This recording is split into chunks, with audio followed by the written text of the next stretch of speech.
Šonadēļ turpinās sarunas par jaunās valdības veidošanu. Kā zināms, pagājušā ceturtdienā Vienotība izplatīja aicinājumu 4 politiskajiem spēkiem veidot koalīciju. Esam saņēmuši atbildes no visiem politiskajiem spēkiem. No Saskaņas centra pat vesels 2 atbildes, un ja sākotnēji Saskaņas centrs atbildēja pozitīvi un bija gatavi sākt sarunas, tad jau pirmdien saņēmām paziņojumu, ka Saskaņas centrs pieprasa atsaukt priekšnosacījumus sarunu uzsākšanai.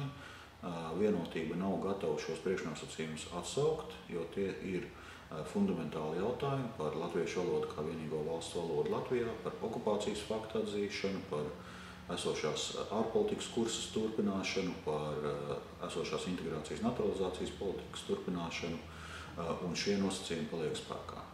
No ZZS esam saņēmuši pozitīvu atbildi. ZZS ir gatava turpināt darbu koalīcijā.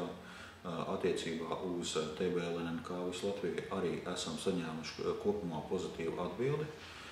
Tomēr ir vairāk jautājumu par viņu iniciatīvām organizēt repatriācijas vai mainīt mazākumtautības izglītības politikas pamatnostādnes. Un šeit ir svarīgi, ka šādas iniciatīvas netiek virzītas, ja nav visu koalīcijas partneru vienprātīga atbalsta. Tas ir uzstādījums, par ko TBLNK un visu Latvijā lems savu partiju valdēs, un jau piektdien saņemsim gala atbildi.